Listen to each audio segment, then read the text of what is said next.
and Bewley. I am grateful for their good judgment, counsel, and advice.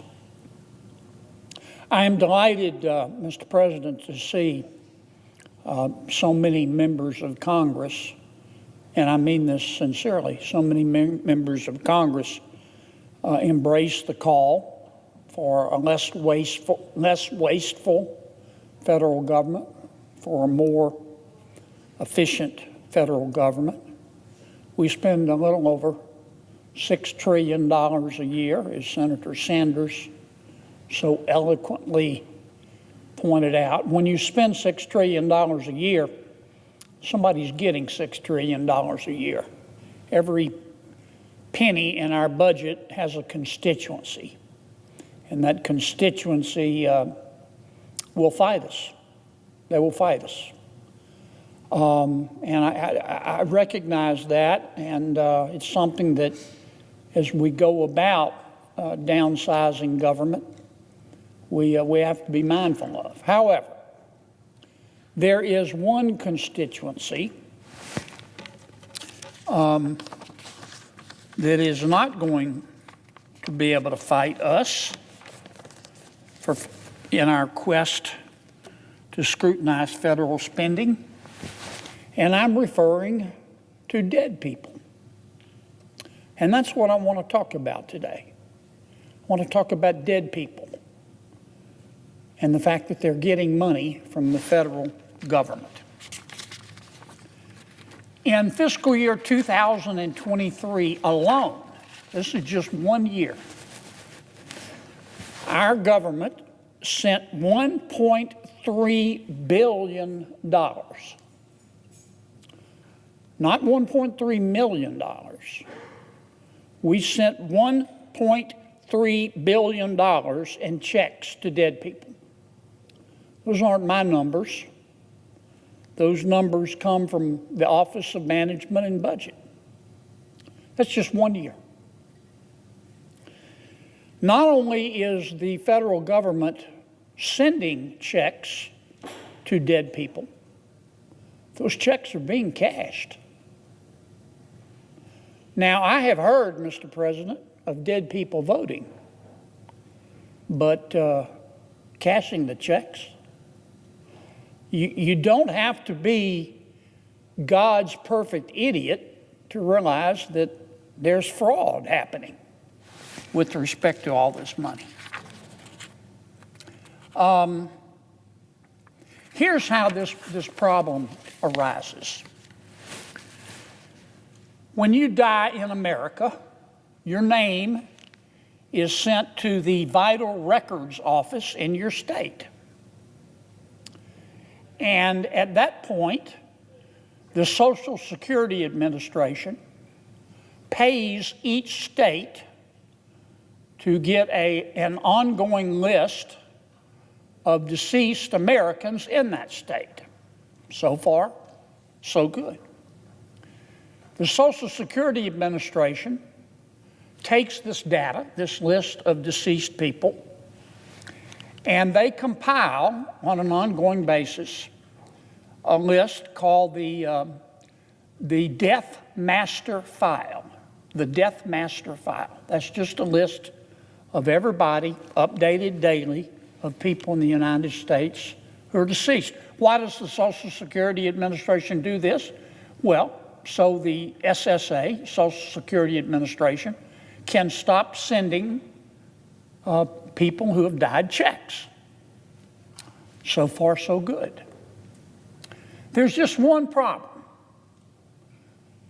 I discovered this about 7 years ago. The Social Security Administration refuses to share that list with anybody else in the federal government.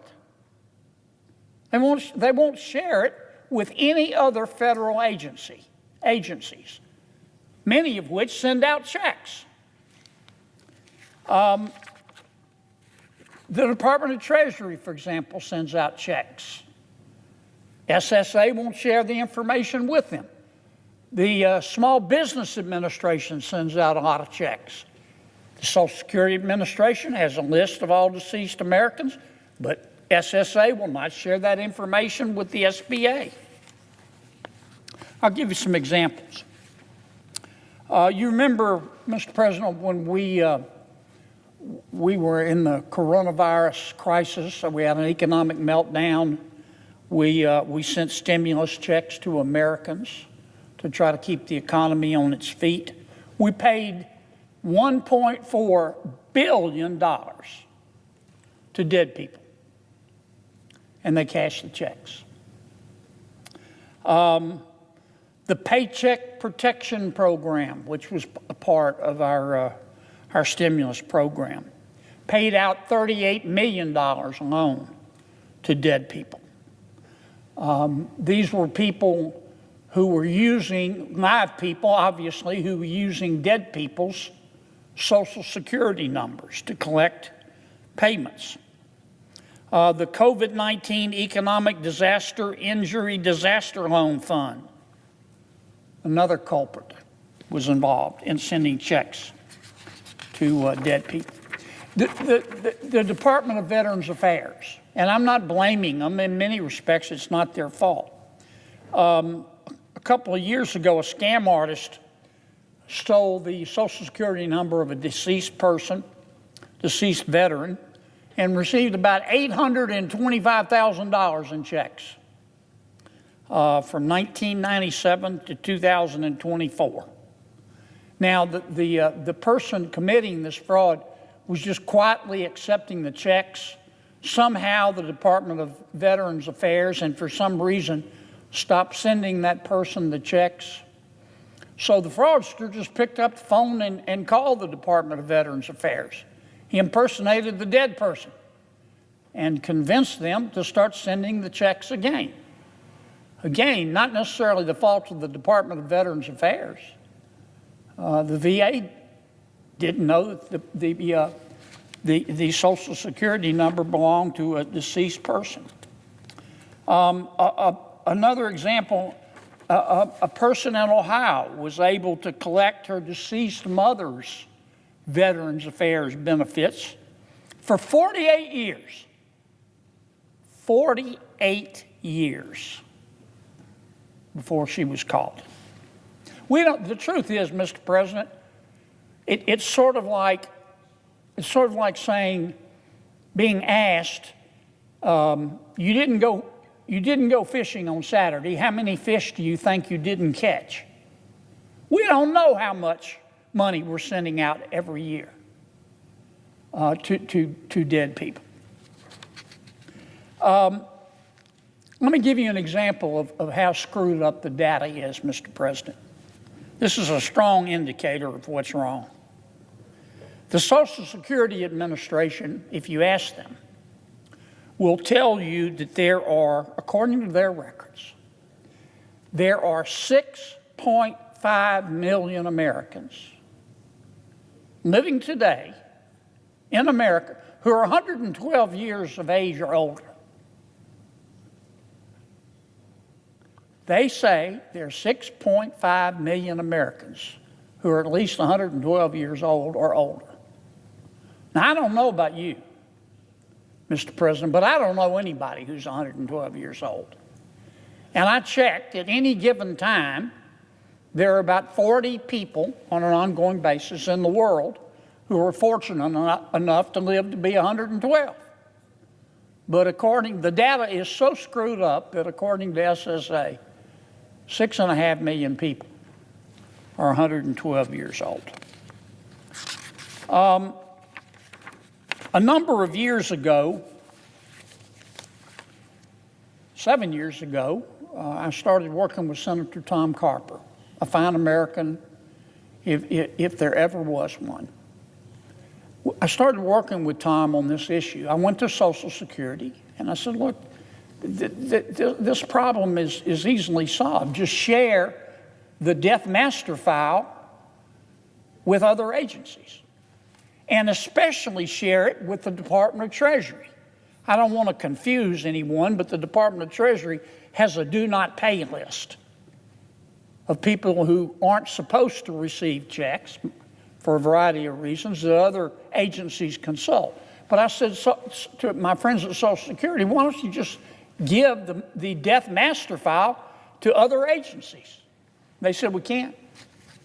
It's illegal. The way we construe our enabling statutes, we don't have the authority.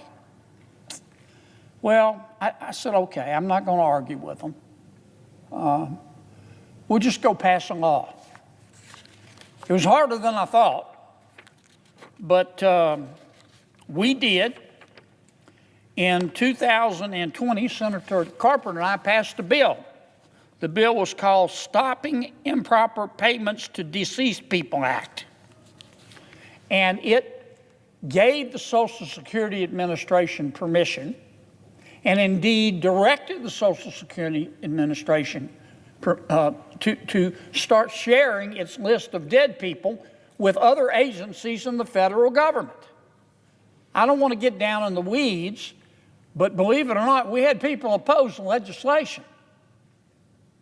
And many people within the federal government.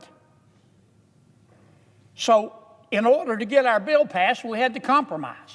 We had to agree to only implement this requirement that Social Security share the list of dead people with everybody else. We could only get them to agree to do it for 3 years for a trial program. This clock started ticking on our 3-year period in December of 2023. So obviously 3 years is right upon us, and if we don't make this program permanent, it's going to expire in 2026. So Senator Carpenter and I have introduced another bill. It does basically the same thing as the 2020 bill, but it makes the program permanent. This new bill is called Ending Improper Payments to Deceased People Act. And we need to pass it. There's been a lot of squabbling back and forth. I don't want to do anything to step on too many toes to jeopardize my bill, but about how much the states are going to be paid and who's going to pay Social Security for sharing their dead person's list with the rest of the government. I think we have a lot of it worked out, but we need to go past this bill. I mean, this makes no sense whatsoever. I can understand if we talk about changing the Medicaid program, for example. What's fair, what's unfair. I can understand debating that, and I can understand reasonable people disagreeing over what changes, if any, we ought to make to the Medicaid program. I get it. I just listened to Senator Sanders once again speak very eloquently about the waste at the Department of Defense. That's something that reasonable people, all of whom agree that we ought to have a strong defense, but reasonable people can disagree over how to achieve that.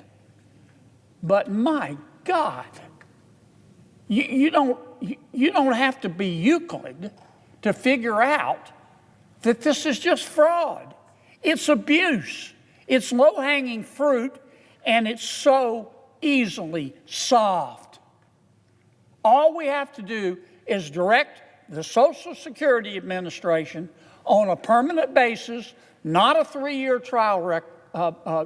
trial basis, on a permanent basis, to start sharing the list of dead people with the Department of Treasury and everybody else in federal government who wants it. And then everybody's on the same page, and we know who's deceased, and we can stop sending the money to dead people who cash the checks. Now, I'm talking about this now, Mr. President. I've talked about it before on the floor. I'm not going to try to pass the bill this year. I'm not. We're running up against the clock, and we have the NDAA. We have a CR to pass, and we've got to keep government open. We've got to renew the flood insurance program, and you know all that, Mr. President. But I'm going to be back. I'm like the Terminator. I will be back as soon as the new Congress is sworn in. Many of my colleagues have said to me, you know, it's time we stop talking about who needs to pay more in taxes and start talking about and asking the question with respect to what the hell happened to the money. And I agree with them. I can't think of an easier place to start. Let's just pass this simple bill. Let's stop sending money to dead people. Again, we can debate about the wisdom of dead people voting. We all know what happens. But cashing checks, that's a bridge too far. Thank you, Mr. President, for your time and attention. I suggest the absence of a quorum. Clerk will call the roll. Mr. President. Senator from Louisiana.